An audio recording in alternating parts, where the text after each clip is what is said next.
a silver cup, a framed brother, and a family on the absolute brink.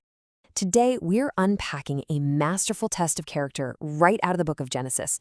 It's a story that's engineered to answer a huge question. Can the worst parts of a person's soul ever really change?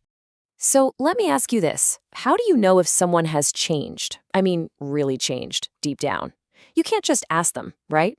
You have to create a situation, a moment so full of pressure that their true character has no choice but to come to the surface.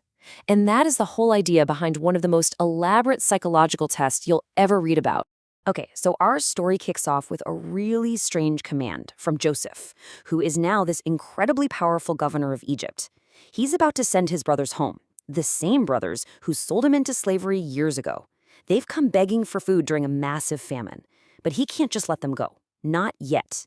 He's got one final, kind of mysterious plan he needs to put into motion first.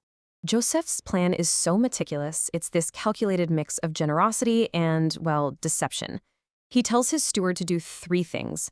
First, something kind, fill their sacks with as much food as they can possibly carry. Second, something confusing, secretly put all their money back in their sacks, just like he did last time. But that third step, oh, that's the dagger. He tells the steward to take his personal silver cup, a really valuable item, and hide it in the sack of the youngest brother, Benjamin. And just like that, the brothers are on their way out of the city. They got the food they needed, they have Benjamin with them safe and sound. You have to imagine, for the first time on this whole terrifying trip, they must have felt this huge wave of relief.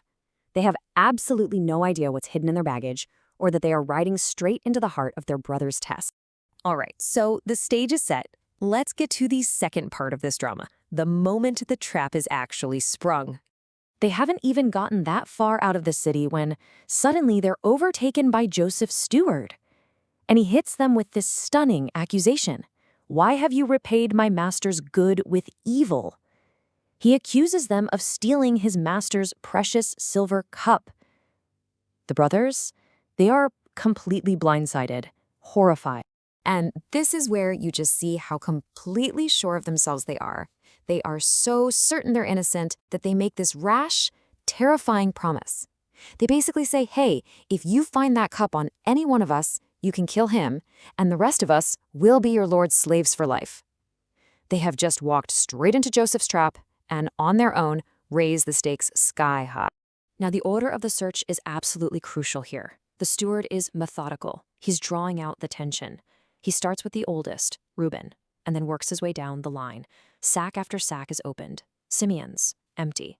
Levi's, empty. Judah's, empty. And with every single empty sack, the brothers' confidence must be growing.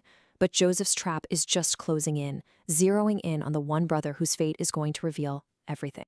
And then he gets to the last one, the youngest, Benjamin's sack. And there it is, the silver cup. Bam! The trap snaps shut.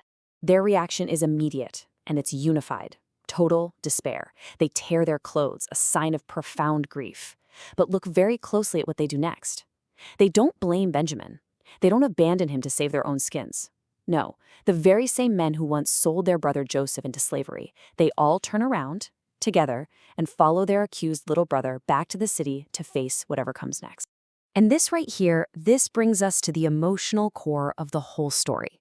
See, Joseph's test was never really about a stolen cup. It was about seeing if his brothers finally understood the kind of pain they had caused their father all those years ago, and if they would do anything to stop that pain from happening all over again. So they're dragged back in front of this fearsome Egyptian governor, and one brother steps forward. Not the oldest one. It's Judah. Yeah, the very same Judah who, years ago, came up with the bright idea to sell Joseph for 20 pieces of silver. And he starts his plea with incredible humility, just begging this powerful ruler for a moment to speak. Judah lays out his case, and it has nothing to do with innocence or guilt. It's all about his father Jacob. He paints this absolutely heartbreaking picture. He says, look, our father is an old man. Benjamin is the only son he has left from the wife he loved most. The other son, he's talking about Joseph, is dead. Or at least that's what they've let their father believe for decades. And then he says it all in this one incredible phrase. Their father's life is literally bound up in the boy's life. To go back home without Benjamin would be a death sentence for their dad. And all of this, it's all leading to the climax of the test, and maybe the most powerful moment in the entire story, Judah's selfless offer. Judah basically puts two choices on the table. He tells Joseph, look, if we go home without the boy, our father will die from grief, and his death will be on our hands. Then he offers the only other option he can think of. He makes a direct, personal plea. Please, let me stay here as your slave instead of the boy. Let him go home with his brothers. He is offering up his own freedom, his entire life, for his little brother. And you have to understand, this is not just some emotional, heat-of-the-moment thing. As Judah explains, he personally guaranteed Benjamin's safety. He gave his word to his father. He became surety, which means he put his own life down as collateral for his brother. He's a man who is bound by his promise, and he is here to pay that debt in full. And that's the moment. This selfless offer, this willingness to substitute his own life for his brother's, that is the answer Joseph staged this entire drama just to hear. The test is over. The man who once suggested selling a brother for a quick profit is now willing to become a slave to save one. The transformation is real. It's undeniable. And this really is the whole point of the story, isn't it? Years ago, it was Judah who casually said, let's sell him. Now, it's Judah who passionately pleads, take me instead. Which leaves us with this final, really big question to think about. What makes a person capable of that kind of profound change?